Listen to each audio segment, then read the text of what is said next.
ఒకప్పుడు నా జీవితంలో ఎన్నో ఓటములు, ఎన్నో ప్రతికూల పరిస్థితులు, నెమ్మది లేని పరిస్థితులు, ఆకలి బాధ, వస్త్రహీనత, తల్లిదండ్రులు లేని పరిస్థితి, ఎటు రోజు నా చీకటి.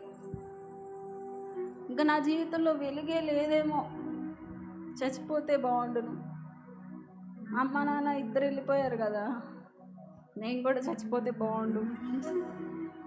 ప్రభువా దేవుడా నన్ను తీసుకో, నేను చచ్చిపోవాలి. ఇంకొక అడుగు కూడా నేను వేయలేను. ఒక రోజు కూడా నాకు వద్దు. ఒక రోజు నేను చూడాలనుకోవట్లేదు. నన్ను తీసుకోయా, నన్ను తీసుకో అని ఎన్నోసార్లు నేను ప్రార్థన చేశాను. నేనున్న పరిస్థితి, మూడు వారిపోయిన జీవితం, ఎడారి లాంటి జీవితం, చీకటిమయం. దేవుడు నన్ను దర్శించాడు, నా జీవితాల్లో వెలుగులు పుట్టించాడు. దేవునికి స్తోత్రం, హల్లెలూయా. మొద్దు లాంటి నా జీవితాల్లో చిగురులు పుట్టించాడు. ఒకరోజు నాకే ఆకలి అవుతుంటే ఎవరి దగ్గరికి వెళ్ళి అడగాలి అనుకున్న పరిస్థితులు దైవజనుడు మమ్మల్ని చేరదీయక ముందల మా నాన్న దగ్గర మేమున్నా, ఆయన తాగుతూ తిరుగుతూ ఉండేవాడు. చాలాసార్లు ఆకలి అవుతూ ఉండేది, ఎవరిని అడగాలి? ఆకలి బాధ. ఎన్నోసార్లు మంచినీళ్ళు తాగి స్కూల్కి వెళ్ళిన రోజులు ఉన్నాయి. ఎన్నోసార్లు అందరూ మంచి మంచి బాక్సులు తీసి మంచి ఫుడ్ తింటూ ఉంటే బాక్స్ ఓపెన్ చేసి వాళ్ళ బాక్సులు చూసి తినలేక మూసేసి పక్కన పెట్టిన రోజులు ఉన్నాయి. అలాంటి జీవితాన్ని దేవుడు చేతిలోకి తీసుకొని ఈరోజు నన్ను దేవుడు ఆశీర్వదించి కొంతమందికి పెట్టే విధంగా దేవుడు చేశాడు. దేవుడు ఏదైనా చేస్తాడు.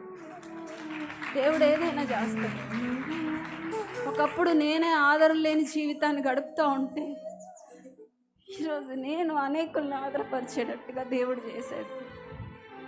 నేనే కృంగిపోయిన స్థితిలో ఒకప్పుడు మగ్గిపోయాను. ఈరోజు అనేకులు ధైర్యపరిచేటట్టుగా నా దేవుడు నన్ను చేశాడు. ఇక్కడ ఉన్న మీ జీవితాలను కూడా దేవుడు అలా చేస్తాడు. చాలామందికి యవ్వన ప్రాయం ఎంతో సంతోషకరమైన అనుభవాల్ని మిగిల్చిద్ది. నాకు మాత్రం నా యవ్వన ప్రాయం చాలా దుఃఖం, చాలా వేదన, ప్రతికూల పరిస్థితులు. అలాంటి స్థితిలో దైవజనుడు దేవుని ప్రేమను బట్టి మమ్మల్ని చేరదీసి ఒక అమ్మలాగా, ఒక నాన్నలాగా ఆదరించి మమ్మల్ని బలపరిచి ధైర్యపరిచి మాకు అన్నం పెట్టి మాకు క్రీస్తు ప్రేమను పరిచయం చేసి ఈరోజు మాకు దేవుని తెలియజేస్తే ఈరోజు మేము ముగ్గురం దేవుని పనిలో ఆడబడతా ఉన్నాం. దేవుని స్తోత్రం, హల్లెలూయా. ఇక్కడ ఉన్నటువంటి వారి జీవితాన్ని కూడా దేవుడు అలా చేయాలనుకుంటా ఉన్నాడు. ఓటమి, ఎటు చూసినా ఓటమే కనబడతా ఉందా? నీ జీవితంలో గెలుపు రాబోతా ఉంది. నీ గాయాలన్నిటినీ దేవుడు గేయాలుగా మార్చబోతా ఉన్నాడు. నీ నిందలను దేవుడు పూదండలుగా చేయబోతా ఉన్నాడు.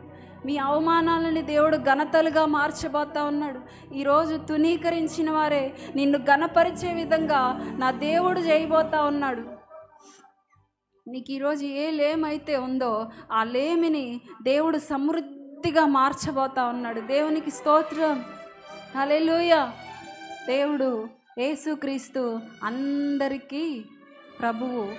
ఆయన తల్లి కంటే తండ్రి కంటే ఎక్కువగా మనల్ని ప్రేమిస్తూ ఉన్నాడు.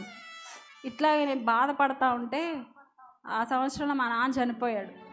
మా నాన్న చనిపోతే చాలా వేదన. తల్లి చనిపోయింది, సరే ఏమోలే నాన్న ఉన్నాడు కదా, మా నాన్న మారుతాడులే. చాలామంది ఆడపిల్లలకి తండ్రి మీద ఎక్కువ ఇష్టం ఉంటుంది. నాకు కూడా మా నాన్న అంటే చాలా ఇష్టం. నాన్న మార్పు కొరకు నేను చాలా ప్రార్థన చేశాను. అయితే సడన్గా ఆయన కూడా చనిపోయాడు. చనిపోతే చాలా వేదన, ఏడుస్తూ ఉన్నా, బాధపడతా ఉన్నా. ఆగస్టు నెలలో మా నాన్న చనిపోయాడు. డిసెంబర్ నెలలో 31st నైటు ఇట్లాగే చర్చ్ ఉంది. దైవజనులు చాలామంది ఇలాగే వాక్యం చెప్తా ఉన్నారు. అందరూ వాగ్దానాలు తీయడానికి ఇట్లాగే ముందుకు వస్తూ ఉన్నారు. అప్పుడు ఇక్కడ వాగ్దానాలు పెడితే అందరూ వచ్చి తీసుకొని వెళ్ళాలి. అందరూ వెళ్తూ ఉంటే నేను ఒక పక్కన గుంజకు ఆనుకొని నించొని తాటాకుల మందిరం అది ఏడుస్తూ ఉన్నా. గత సంవత్సరంలో మా నాన్న ఉన్నాడు, ఇప్పుడు మా నాన్న లేడు. మా నాన్న వెళ్ళిపోయాడు,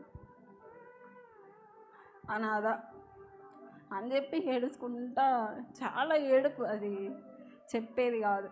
అట్లా ఏడుస్తూ ఉంటే అక్క వాళ్ళు వచ్చి అందరు వాగ్దానాలు చేసినారు, నువ్వు కూడా తీపో అంటే ఏముందని వాగ్దానం తీయాలి.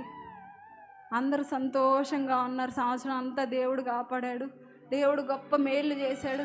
ఈ సంవత్సరం దేవుడు కాపాడాడు, ఈ సంవత్సరం దేవుడు భద్రపరిచాడు, ఈ సంవత్సరం దేవుడు అవసరతలు తీర్చాడు. అందరూ ఎంతో సంతోషంగా వెళ్ళి వాగ్దానాలు తీస్తూ ఉంటే చాలా బాధగా ఉంది. ఇంకేముందని వాగ్దానం తీయడానికి అనే నిరాశ నిస్పృహల్లా కుంగిపోయినటువంటి పరిస్థితిలో నేను ఉంటే అక్క వాళ్ళందరూ చెప్పేసరికి వెళ్ళి అందరూ తీస్తూ ఉంటే వాగ్దానం అట్లా తీసి దైవజనుడికి నేను ఇచ్చాను. ఆ వాగ్దానం చూసి నాకు మైండ్ పోయింది. ఏమని వాగ్దానం దేవుడు నాకు ఇచ్చాడంటే, నేను నిన్ను బాధపరిచితినే, నేను నిన్నుకి ఎన్నటికీ బాధ పెట్టను అని చెప్పి దేవుడు నాతో మాట్లాడాడు. ఆయన మాట్లాడే దేవుడు. ఆయన ఆ రోజు వాగ్దానం ఇచ్చాడు. ఆ రోజు నుంచి ఈ రోజు వరకు కూడా దేవుడు నన్ను ఎంతో ధైర్యపరిచాడు. నన్ను ధైర్యపరిచిన దేవుడు మిమ్మల్ని ధైర్యపరుస్తాడు.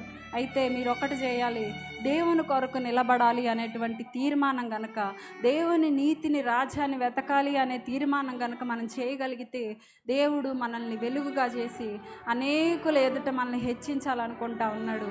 అయితే ఈరోజు ఆ తీర్మానం చేయడానికి సిద్ధం